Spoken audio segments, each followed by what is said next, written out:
Hello, this is the second video of the banana leaf fertilizer we made. So if you have not watched the part 1 of this, you can download my video or watch it on my channel. I'll put it on the description for your convenience.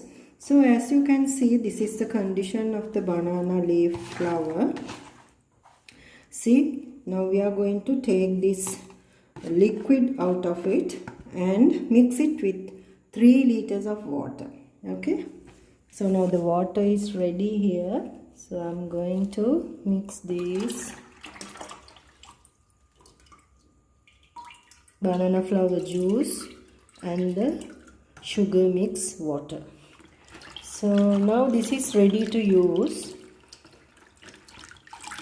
So now the liquid fertilizer is ready to use for your flowers and plants. You can use it on the roots of the flowering plants, and also you can use this on your vegetables, kitchen garden plants.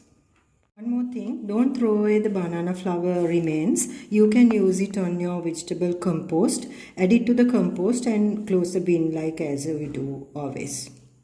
I'm adding to my rose plants. My jasmine plant,